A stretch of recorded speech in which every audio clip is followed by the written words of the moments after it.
Hi, this is Mike Griggs for 3D World, and in this quick bootcamp video I'm just going to show you the basics of how to use the new Adobe Fuse application for character creation. This is still in beta, but it's got a lot of power in it, and for creating bespoke elements it can actually be really useful. So let's start with just a generic mail. So start with mail scan 3. So we're just going to build in our various elements.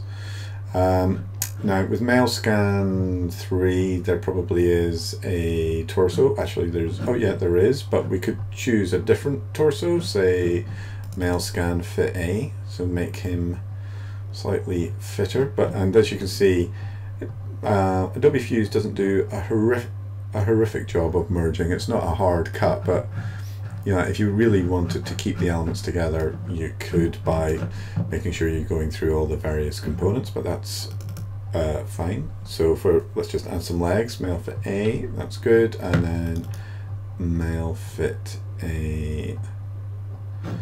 Okay. Oh, I'll show you that bit in a second. So this is the next element, now that we have everything in, is that we can customize.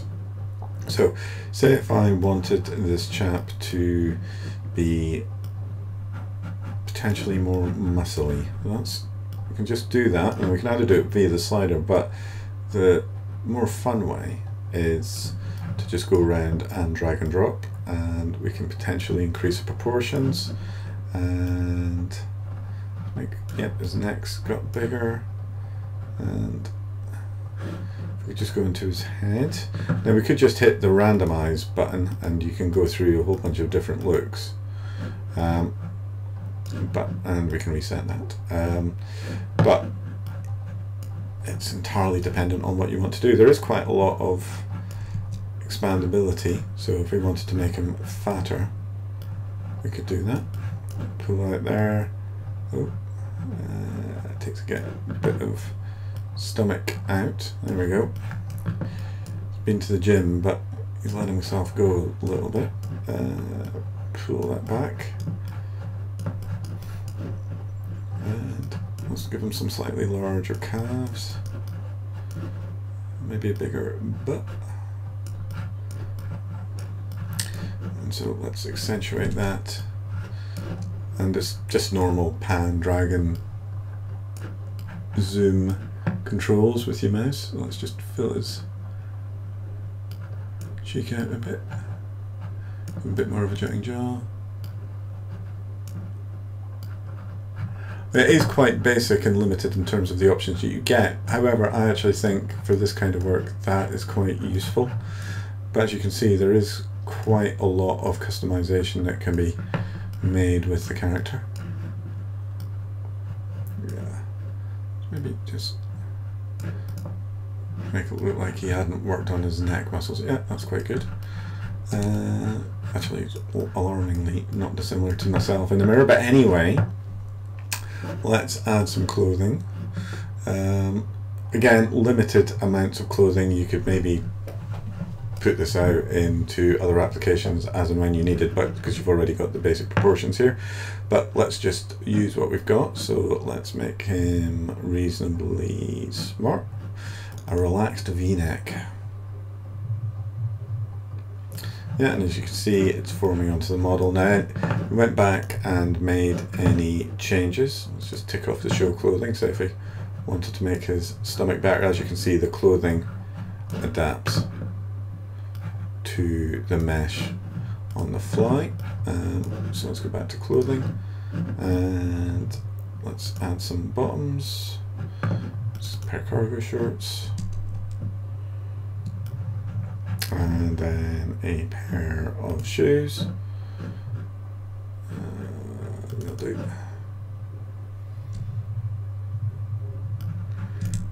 Let's just bring them up.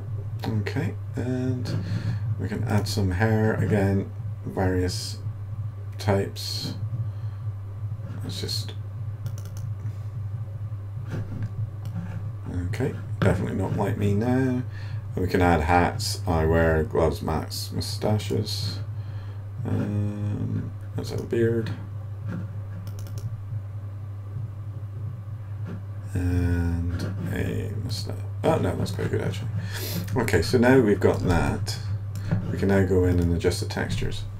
So I'm just going to put the resolution up on these textures for the clothing. So we can go through and we could change the various elements here. So color, we could change that, increase the amount of creases and go through and do a wide range of various elements. But what I like to do is that we can work on the skin, which is really where Adobe Fuse gets quite powerful, I find. So with this guy, I want to make him older. So let's increase his age.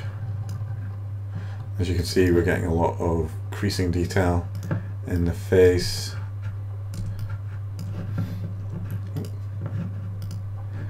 And let's just grey out our hair a bit. I'll just knock back the saturation.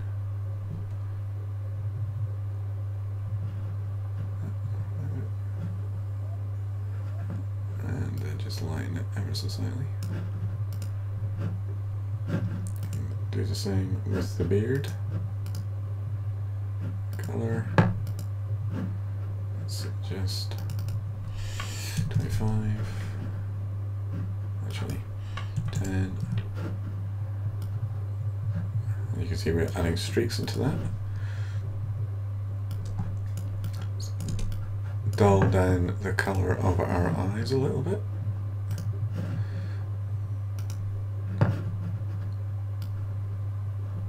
Not too much, let's just color saturation. 30. Okay, now we can even add subtle elements, like we can fog ever so slightly with cataracts.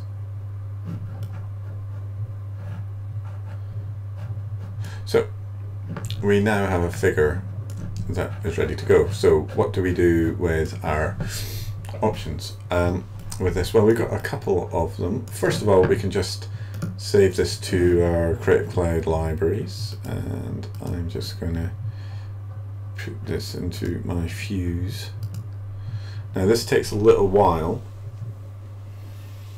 and it's not so much that the machine takes a little while to create the model, that's absolutely fine. It creates a little time to sync up with the Adobe Creative Cloud library.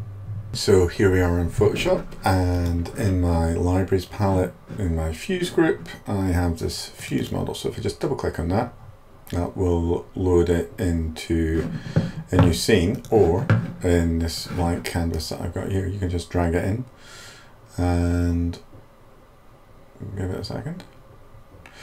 Apply it in an existing Photoshop file, and we can rotate and we can move our light around and shadows, and then there's rendering options within that. But as you can see, the T-pose on our model is incredibly boring. So how do we change that? We go to our,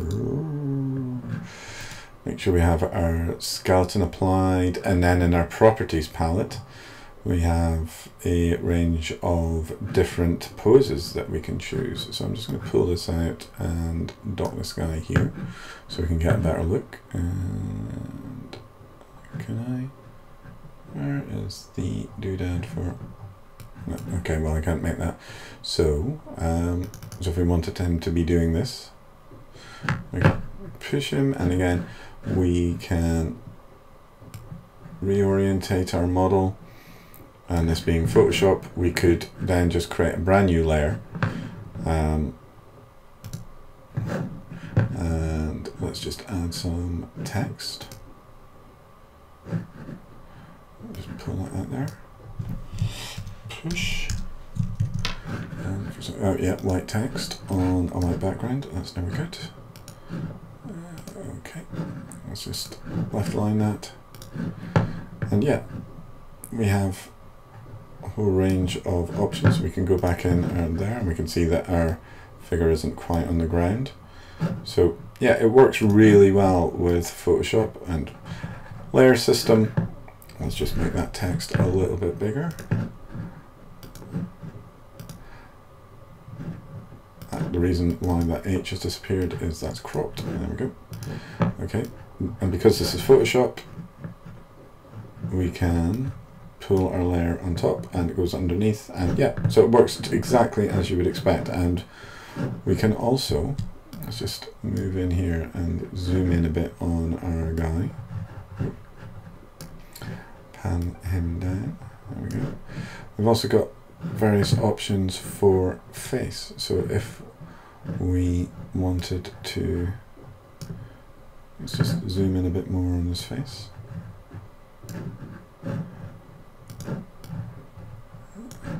Wrong button. Let's zoom in. There we go. We could, yep. Also works with poses, so that's really useful if you want to use Photoshop. What happens if you want to use this within another 3D application? What you can do with Adobe Fuse is export models straight out as OBJs. So it's very straightforward. We just go File, Export, Export Model, OBJ. Don't need to pack the textures. Okay, and just save that, Adobe Fuse, and we'll just call this Adobe Fuse Man01. Save. Exporting OBJs. Okay, and if we go to a 3D application such as Cinema 4D, we can merge that file. Blimey. A lot of textures in there, so bring that in. Okay, let's just, so we've got a wide range of textures here. Switch off transparency, and if we, for example, went in on the body, color, let's just save this locally to the Cinema 4D file, Adobe Fuse Man, and window. Just sometimes Cinema 4D needs everything to be in a TX folder, so hopefully that will fix this. TX, blink, blink.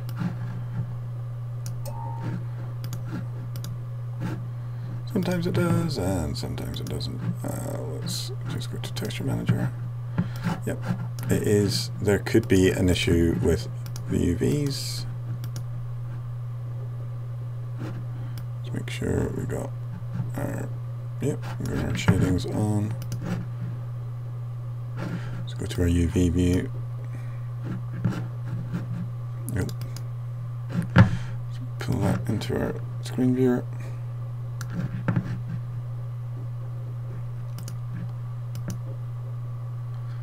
There we go. It's all matching up. So we just pop these guys into there, and then if we go back, hopefully to our standard view.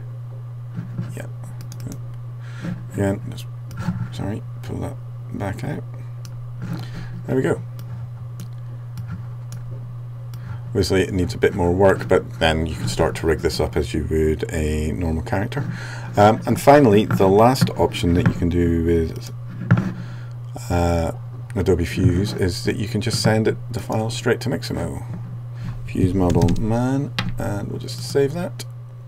And again, this may be a pause, and we'll come back to this once this is uploaded to Mixamo. As you can see, our character has been rigged. So if we just click on Finish, our character is ready to use. So if we just click on the Animation tab, it should load up. There he is.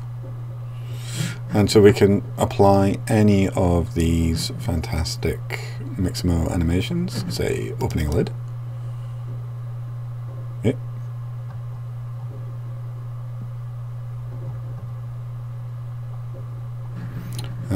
Let's get him doing a bit of hip hop. So yeah, I hope you can see that